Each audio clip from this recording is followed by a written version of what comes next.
Enforced and War Remains, the third album from the Virginia crossover thrashers, the second of which, Killgrid, in 2021, put them pretty much at the forefront of kind of what was going on in that space where hardcore meets thrash metal. There has been a fair few, I guess, breakout records in that area in recent times. Like Spirit World was the big one from last year. The High Command record we spoke about had a real particular slant to it that kind of marked it out amongst those kind of records. We've got Inhuman Nature over here. But Enforced, I guess, have kind of come to represent almost like the absolute middle ground, the ideal of like, what is that thing in your head when you envision it?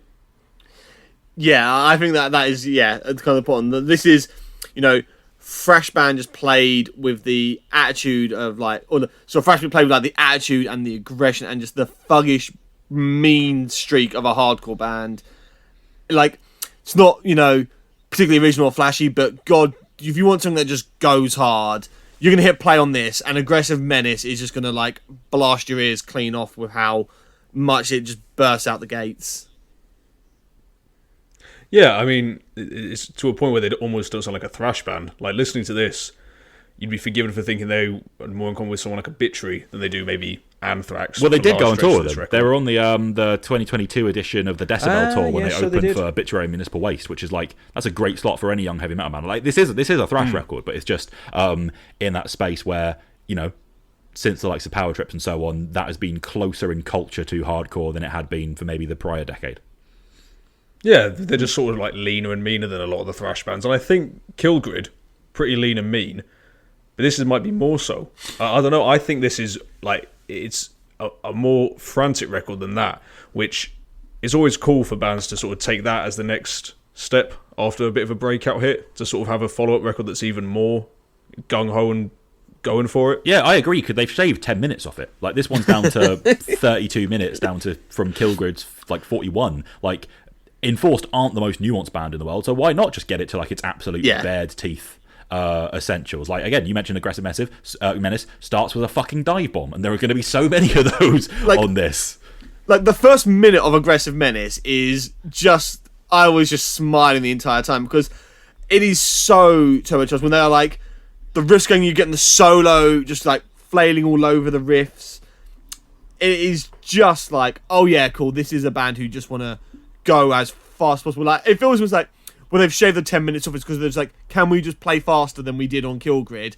Let's go. Like, yeah, and I think I was reading in the press release and stuff, the Killgrid, they were talking about like, we tracked that one with a click track on the drums and all that kind of thing, and this time we went for the more sort of like, just gung-ho approach. So I think if you are translating that in the record, that's great. And I do like the sound of this one a lot. Like, the drum kit doesn't sound like just every other drum sound in the scene at the moment. There's a great tone to this album without it just being like the stock Arthur Rizek one or whatever, even though he does work on this record, but it's not like your stock swap job.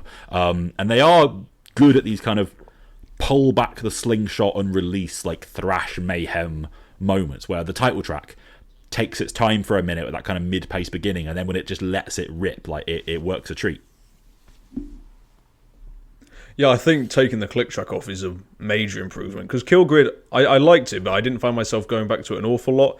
I could see myself going back to this a lot more because it just feels so much more alive. And I think that's, in thrash metal, maybe more so than any other subgenre of metal. Like, it's a crucial ingredient. And just having all the little sprinkles of like super fast fills, screeching guitars, whiplash, inducing changes of pace, it just makes the whole thing sound so exciting. Like, it's not a particularly radical record. There's not really an original idea on the whole thing. But for this sort of thing, if you're going to play it, play it 10.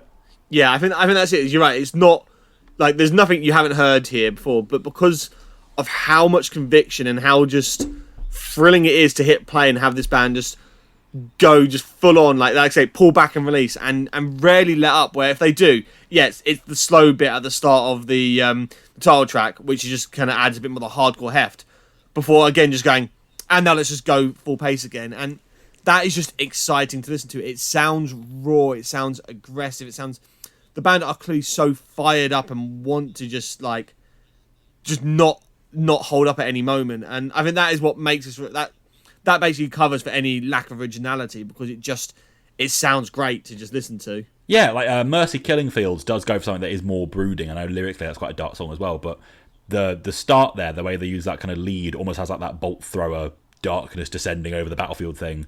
But mostly, this band just want to play fast and go. So the fact that even that song has like a go into a rock star solo, that's like, you know, you got to grin and get a little excited by that. There are songs that just immediately want to inspire circle pits as soon as they start coming from the stage, like "Hang by My Hand." When they go from that to the end, where they just do the Raining Blood breakdown, you know, I love that. With the big mosh call into the solo as well, like Empire pretty much starts off just being Seasons in the Abyss. Why not? They aren't around to do it anymore. But they've just got that really tight energy that I love, where the band is so fast and violent, but also really in the pocket at the same time, and it creates just like this like violent whirlwind of a sound. Not every band can actually do that well, so you've got to give that props to the ones who can. The vocalist is just like so purely ferocious as well. Like, it reminds me a little bit of lacing, you know, obviously Power Trip, but then someone like John from Warbringer as well, where they have that kind of like purely unhinged like murder aspect to him.